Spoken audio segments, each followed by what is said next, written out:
Existirmos, a que será que se destina? Pois quando tu me deste a rosa pequenina, eu vi que tu eras um homem lindo e se acaso assina. Do menino triste não se nos ilumina, tão pouco turva-se a lágrima nordestina. Apenas a matéria-vida era tão fina, e éramos olharmos-nos intacta retina. A cajuína cristalina em Teresina. E a música se repete. Existirmos, a que será que se destina? Pois quando tu me deste a rosa pequenina, eu vi que tu eras um homem lindo e se acaso assina, do menino triste não se nos ilumina, tão pouco turva-se a lágrima nordestina. Apenas a matéria-vida era tão fina, e éramos olharmos-nos intacta retina. A cajuína cristalina em Teresina.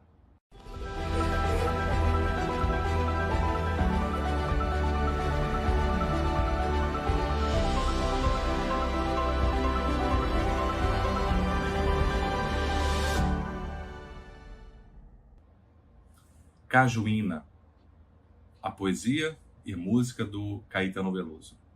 Mas é muito interessante observar que a música retrata uma cena, um encontro que o Caetano Veloso tem com um pai de um poeta chamado Torquato Neto. Esse poeta, infelizmente, veio a morrer pelo suicídio e era amigo de vários compositores, incluindo o Caetano Veloso. E quando a morte, ainda muito jovem, se deparou desta forma, impactou de forma negativa e pesarosa todos os compositores, seus amigos. E Caetano Veloso narra que não conseguiu, ter contato com a família até aquele momento, até aquele dia em que ele foi fazer um show em Teresina e teve contato com o pai de Torquato Neto. Foi até a casa do pai e lá ele se emocionou, porque existiam muitas memórias, do ex-amigo, do amigo que havia desencarnado pelas vias do suicídio, e ali ele começou a chorar.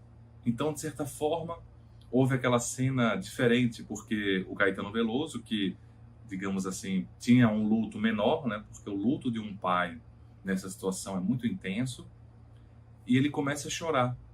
E ele se espanta, fica encantado quando aquele homem, pai do Torquato Neto, ao invés de recriminar, se desesperar, ele vai até o quintal, pega uma rosa pequenina, dá para o Caetano Veloso. Caetano narra que o pai ainda toca um pouco no cabelo do Caetano, vai até a geladeira, pega uma cajuína, coloca num copo e entrega até Caetano. E Caetano diz que ficou surpreso com aquela atitude, porque estava ali, no final das contas, o pai enlutado ainda, por uma dor muito feroz, consolando, de certa forma, Caetano Veloso. E quando Caetano Veloso conta essa história, a história por trás da música, ele vai dizer que quando chegou no hotel, ele só teve o trabalho de colocar a letra no papel, ou seja, traduzir o que ele estava de emoção dentro dele, e ali nascia a música Cajuína, que é essa música curta, mas que se repete, tem uma melodia muito interessante, muito bonita, e essa letra muito profunda. Quando ele conta a história, pelo menos no programa que eu vi ele contando, ele fala que ele faz menção ao pai de Torquato Neto ser espírita. E ele faz essa menção meio que tentando entender, até explicar para o público, quando ele está contando a história, de que talvez essa visão espírita do pai foi a responsável para ele estar tranquilo, pelo menos com aquele estoicismo. O suicídio, de certa forma, é o grande problema filosófico, como algumas pessoas colocaram, alguns pensadores colocaram. Porque o suicídio nos leva a essa questão que Caetano Veloso muito bem começa a música. Existirmos. A que será que se destina? Para que nós temos a vida? Por que nós temos a vida? Qual o propósito? E quando a morte se depara na sociedade por meio do suicídio, de certa forma, todas essas questões vêm à tona, mesmo que a gente não pense diretamente. Mas são questões que estão embutidas por dentro, da questão do suicídio. E por isso que Caetano, de forma muito inspirada, começa a música dessa maneira. Mas depois Caetano vai narrar uma cena, né? Uma cena que o impacta e de que certo modo é uma cena possibilitada pela doutrina espírita. Porque foi a doutrina espírita que trouxe a segurança para aquele pai. Quando eu contei essa história, pela primeira vez que estive no Piauí, na cidade de Parnaíba, eles então me falaram que muitos conheceram o pai de Torquato Neto, porque ele foi um espírita militante, um espírita que, inclusive por causa do seu trabalho no judiciário, ele acabou sendo transferido e em alguns locais do interior do estado e fundando alguns centros espíritas. E era sempre muito peculiar o bom humor do pai de Torquato Neto. Então, veja que coisa curiosa.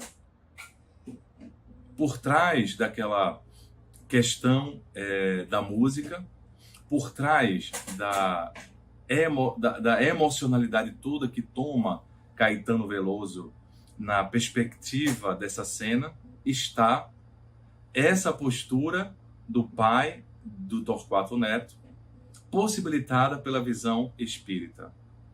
Então, é curioso a gente pensar que, mesmo sem a gente saber, estamos aí diante de um cenário espírita, porque aquele cenário da tranquilidade foi possibilitada pela convicção de que existe uma vida após a morte, pela convicção da lei de causa e efeito, pela convicção de que tudo tem o seu tempo.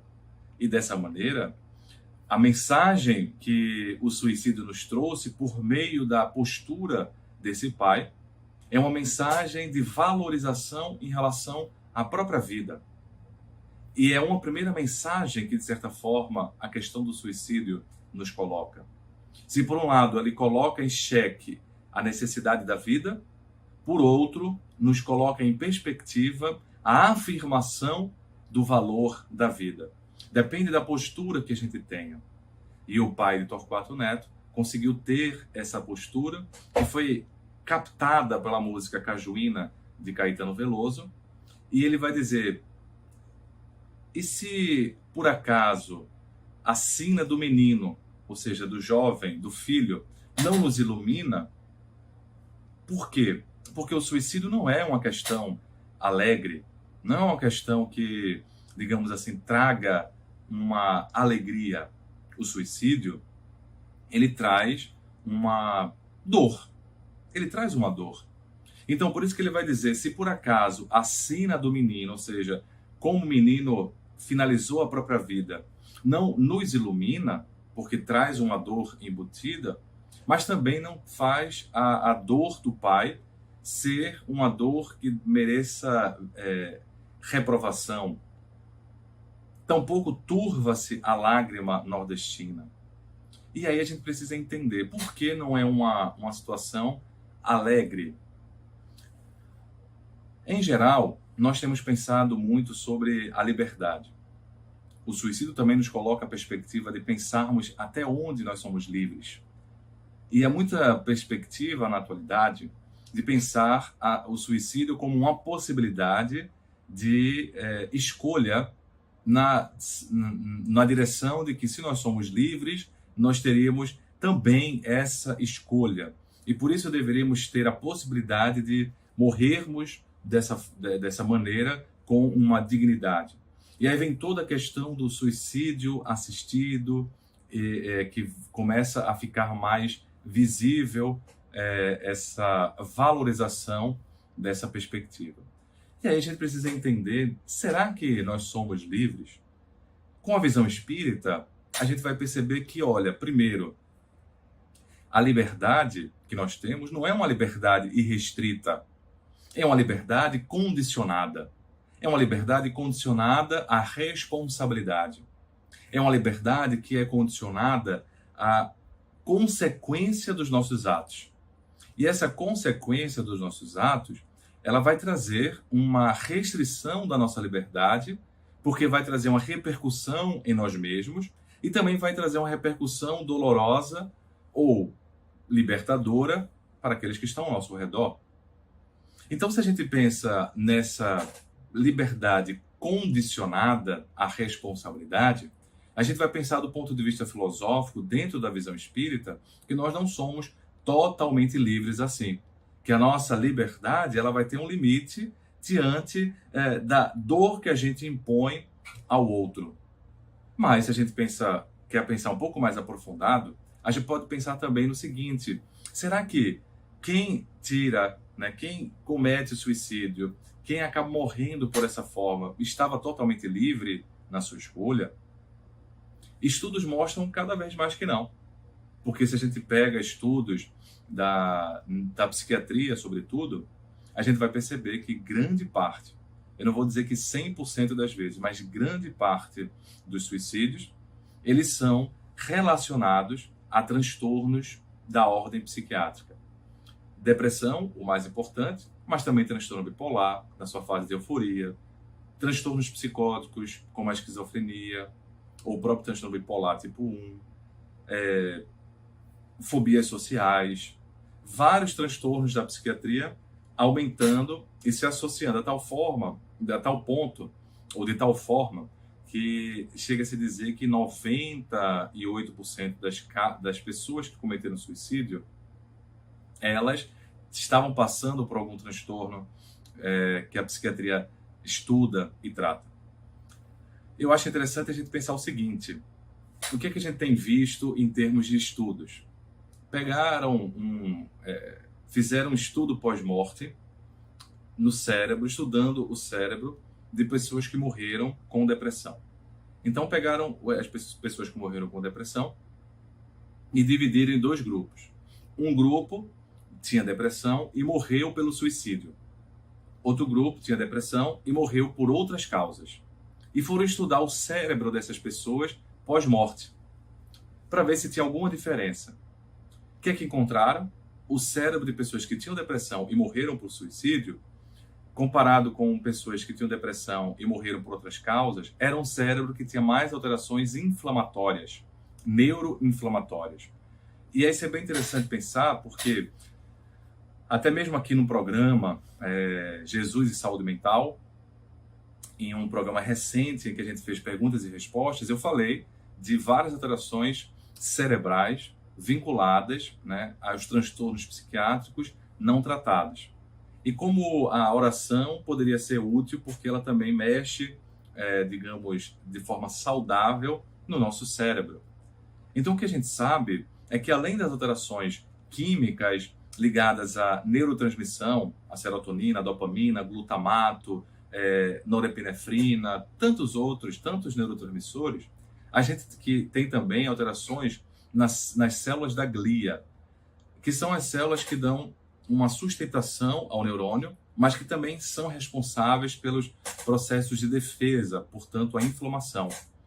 E aí, vários quadros da psiquiatria, quando não tratados, estão associados à neuroinflamação, a alterações que não são apenas no sistema de neurônio, mas também nessas células da glia.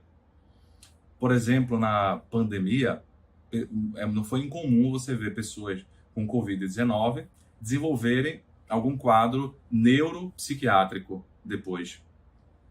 Por quê? Porque a Covid leva a um estado inflamatório sistêmico, e aí esse estado inflamatório sistêmico também leva a um estado neuroinflamatório. Então a inflamação, de forma desordenada, os marcadores inflamatórios que ficam desordenadamente ativados, quer seja no cérebro, quer seja nas outras áreas do corpo, levam a adoecimentos. Então, você tem ali complicações renais na Covid-19, complicações cardíacas na Covid-19 e complicações também cerebrais, levando a alterações neuropsiquiátricas. Então, mostra aí a inflamação, esse ponto que a gente quer dizer. Se a gente vê, então, que o cérebro dos dois grupos tinha uma inflamação, porque a depressão está associada a essas alterações a longo prazo, se não tratada. Mas o cérebro de pessoas que tinham em depressão e morreram por suicídio estavam mais inflamados, a gente começa a perceber que eram pessoas que estavam mais adoecidas. E aí essa morte pelo suicídio, não só a tentativa, mas conseguir cometer o suicídio, será que era uma escolha totalmente, ou era também uma consequência desse adoecimento, dessa neuroinflamação. Então, o corpo nos dando uma certa restrição, né? Um certo condicionamento, para a gente poder questionar essa liberdade de cometer o suicídio. Mas a doutrina espírita vai além. E além das questões biológicas, que ela corrobora, né? Embora ela não tenha o aparato metodológico para fazer os estudos que são do campo da ciência convencional, ela corrobora, ela vem ao encontro, ela vem dizer que a ciência deve avançar porque nós estamos num corpo e precisamos entender a fisiologia desse corpo e a fisiopatologia que envolve as doenças desse corpo. Mas, ao mesmo tempo, ela fala de outras questões. Um segundo ponto que nos mostra uma certa restrição, saindo do ponto filosófico dessa questão da liberdade condicionada e entrando em perspectivas mais práticas, é que muitas vezes nós temos condicionamentos, né? De certa forma, nós formamos hábitos. E esses hábitos acabam se tornando padrões mentais, padrões de comportamento que a gente vai repetindo. Se a gente pensar, por exemplo, pessoal, que às vezes a pessoa tem um padrão de família, um padrão de funcionamento familiar, e às vezes quando ela vai formar a sua própria família, ela vai acabar repetindo o mesmo padrão, porque era aquilo que ela conhecia, é aquilo que ela estava acostumada. Sair do condicionamento, sair do hábito, sair do padrão é muito difícil. E nem sempre é o necessário sair totalmente, porque a gente precisa também, digamos assim, a partir dos hábitos culturais, né, crescer, evoluir. É isso que forma também a educação, né? A educação como sendo a arte de incutir bons hábitos, a arte de incutir bons costumes. Então, o costume, o hábito, a educação, a cultura, elas estão no bojo dos condicionamentos do nosso comportamento, faz parte. Agora, a gente tem que entender que esses hábitos, essa cultura, esse condicionamento nem sempre é bom. Ou seja, existem às vezes condicionamentos que nos restringem. E ao longo da nossa trajetória reencarnatória, é muito provável, muito possível, que a gente tenha percorrido o caminho, né, do suicídio como sendo uma alternativa muito viável diante das nossas dores inconcebíveis para a gente naquele momento. Então, é muito possível que na nossa trajetória reencarnatória a gente tenha em outras existências tido isso como uma alternativa. Então, a gente acaba reencarnando às vezes como um hábito, entende? Então vem aí uma outra perspectiva para a gente pensar, será que de fato eu sou livre quando eu me decido, quando eu estou decidindo por essa atitude, ou eu estou também preso no meu mau hábito reencarnatório, nas minhas tendências pouco ampliadas, né? Pouco de ampliação de visão que a minha trajetória evolutiva me possibilitou, ou que eu trago como bagagem reencarnatória. Esse é o segundo ponto, a gente pensar nessa liberdade que não é tão livre assim quando a gente pensa na questão do suicídio. Mas a gente pode ter uma outra perspectiva. Uma outra restrição da liberdade que a doutrina espírita nos coloca é porque muitas vezes, mesmo que as pessoas não estejam passando por um adoecimento diagnosticado pela psiquiatria, elas estão muitas vezes passando por condicionamentos, influenciações. Dificilmente a gente vai ver, né, dentro da literatura espírita e dentro dos conhecimentos que o espiritismo vai nos trazer, eu não me recordo de um exemplo em que, exemplo real ou na literatura, né, ou seja, exemplo que eu vi na realidade, assim, na minha realidade próxima, ou que tomei conhecimento pela literatura espírita, de tentativas de suicídio, ou de as pessoas conseguindo fazer o suicídio e elas estavam totalmente sozinhas nisso, ou totalmente livres nisso. Sempre, ou quase sempre, ou pelo menos todas as situações que eu conheço, tinha ali uma influenciação espiritual, que vinha como uma ideia, como uma sugestão, como uma ideia fixa. E isso nos mostra, vem muito a calhar com tudo que a gente está dizendo. Primeiro, pense que geralmente quando você tem um processo obsessivo ou um processo de influenciação negativa, geralmente não é para atingir só uma pessoa. Muitas vezes vem para atingir um grupo de pessoas, uma coletividade. Isso tanto numa perspectiva mais saudável, como na perspectiva obsessiva, né? O que a gente faz, vamos supor, para o bem, é uma atitude que vai me ajudar, mas vai ajudar uma certa coletividade ao meu redor. Mas o que eu faço também de ruim, ou de impactante, ou de hediondo, ou de trágico, vai também impactar não só a mim, mas uma certa coletividade que está ao meu redor.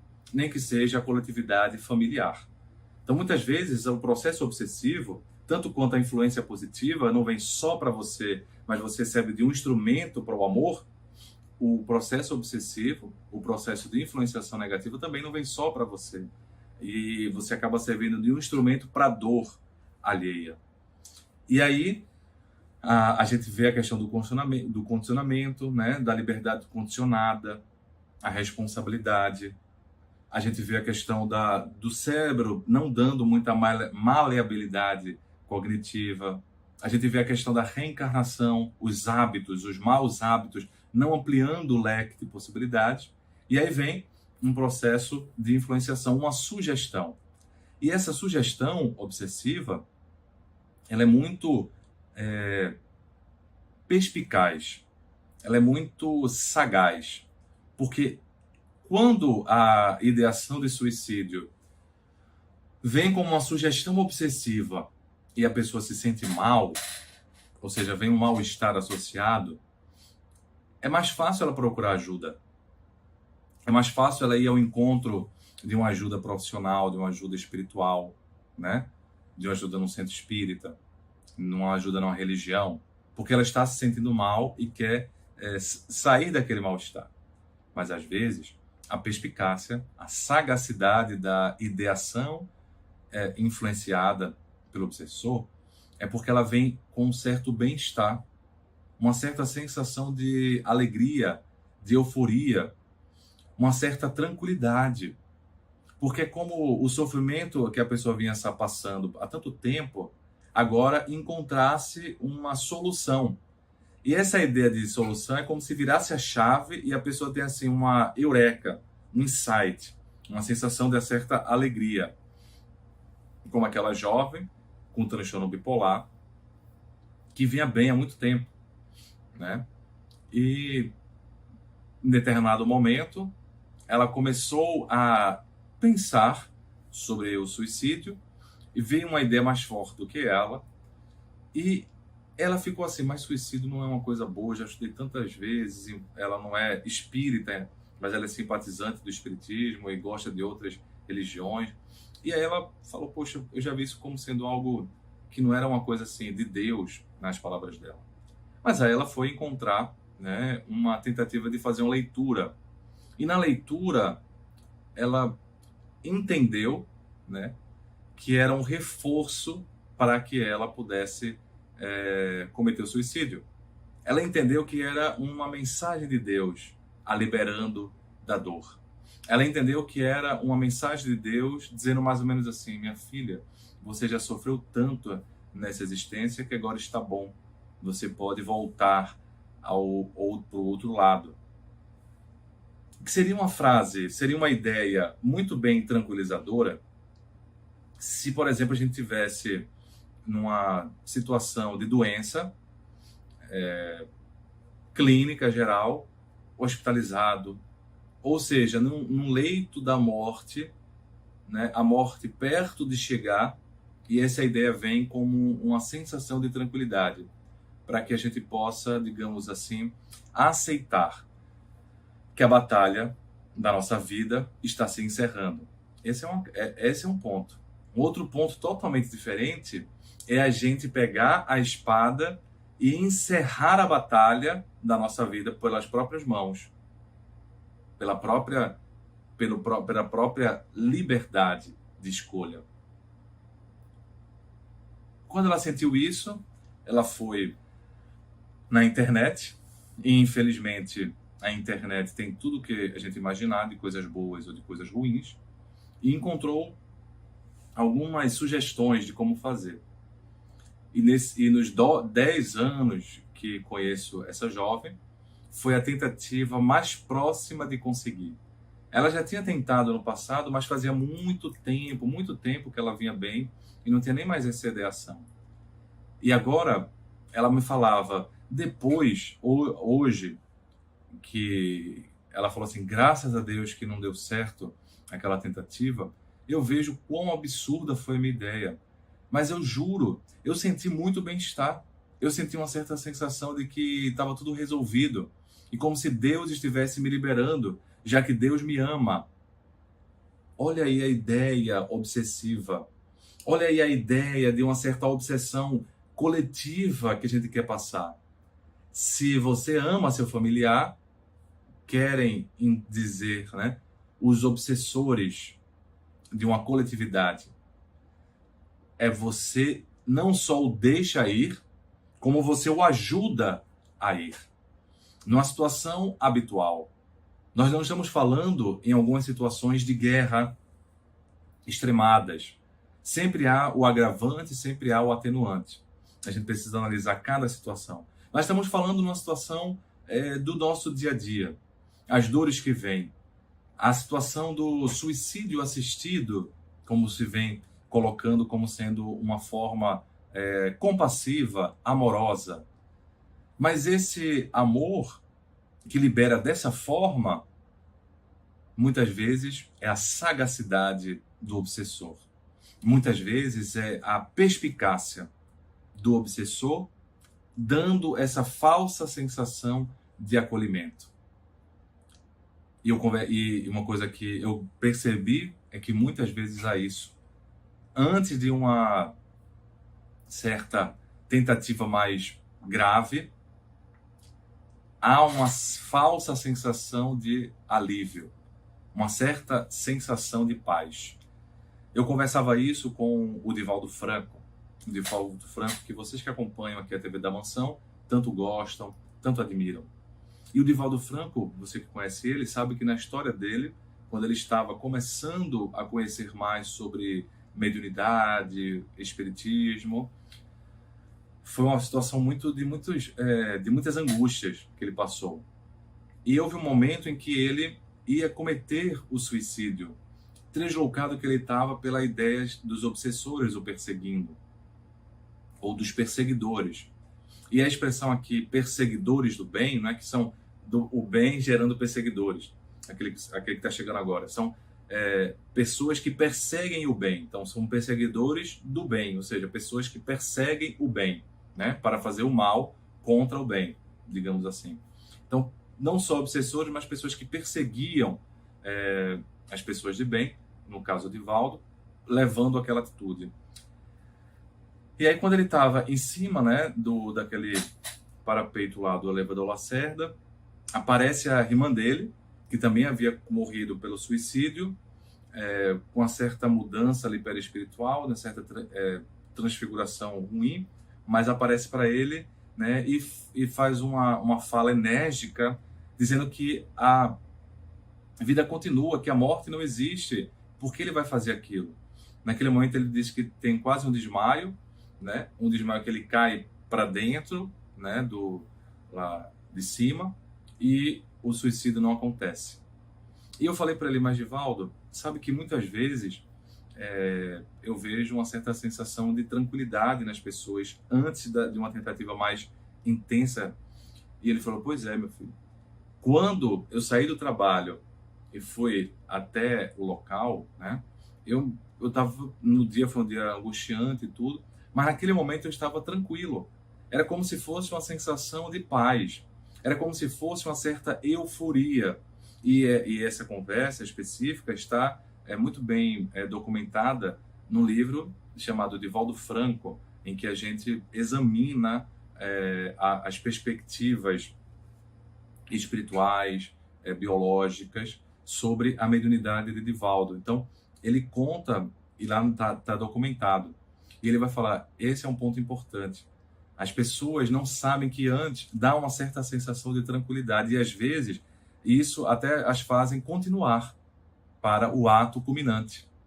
É a sagacidade, é a perspicácia, é a astúcia do obsessor, dos perseguidores, que, em nome de uma falsa liberdade, jogam um trocadilho sofismático para que você fique embaralhado dentro da cabeça e faça esse ato. Nessa perspectiva, se por acaso o destino do menino que cometeu suicídio não nos ilumina, porque o suicídio não ilumina a ninguém, tampouco turva-se a lágrima nordestina, ou seja, a dor é legítima, a dor do pai. Ele não deve se ficar envergonhado, nem você, familiar ou pessoa, que passou ou passa por essa situação afligente de tantos pensamentos, tantas angústias. Não é sinônimo de vexame, é sinônimo de que as coisas não vão bem, de que é preciso uma ajuda que deve chegar não só nesse setembro, que simbolicamente é chamado de amarelo para falar dessas questões, mas em todo o ano. Saber que existem pessoas disponíveis, pessoas do bem, disponíveis para lhe ajudar. Saber que existem outras perspectivas que podem ajudar, como ajudaram esse pai de Torquato Neto. Porque é uma dor muito grande. Quando a gente pensa em suicídio, a gente muitas vezes faz a pós-venção do suicídio. E a pós-venção do suicídio não é necessariamente ajudar a pessoa que cometeu o suicídio no mundo espiritual. Não é bem isso. A pós-venção do suicídio é também ajudar, sobretudo, aqueles que estão nesse nível de encarnado. Por quê? Porque a família sente muita dor. E se já é uma dor muito grande, um pai e uma mãe verem o seu filho desencarnar, quando é a desencarnação pelo suicídio, é uma dor mais atroz. E às vezes só um remédio intenso, profundo, como o Espiritismo, é capaz de dar uma tranquilidade, como deu a esse pai de Torquato Neto, que fez Caetano Veloso ficar tão encantado que cantou não o suicídio, mas o simbolismo de como uma pessoa linda, como o pai desse amigo dele, foi capaz de, mesmo na dor, pegar uma flor, oferecer para o compositor, uma cajuína, oferecer para o compositor, e ele próprio, com a dor enorme, consolar. E, de certa forma, essa música nos embala, né? Existirmos, a que será que se destina? Para que estamos vivos? Por quê? No fundo, no final das contas, são perguntas tão profundas que a gente não tem ainda a resposta totalmente. Mas não termos a resposta total não significa que estamos abertos para nos desesperarmos na tragédia do suicídio. Existirmos, a que será que se destina? Porque quando tu me deste a rosa pequenina, eu vi que tu eras homem lindo, e se acaso a sina do menino não se nos ilumina, tão pouco turva-se a lágrima nordestina, a cajuína cristalina em Teresina. Que essa cajuína cristalina possa se espalhar de Teresina e ir para o nosso coração, onde nós estejamos, porque é a água cristalina do Evangelho nos dizendo, continua. É a água cristalina do Evangelho matando a nossa sede de paz. E mesmo em situações atrozes, conseguiu deixar esse Senhor, na sua trajetória espírita, divulgando o bem, em nome do bem, apesar das dores atrozes que passava. Não turva-se a tua lágrima, porque essa lágrima é legítima, mas que a gente possa pegar a água cristalina do Evangelho para poder nos matar a sede e continuar a viver. Muita paz para você. Até a próxima.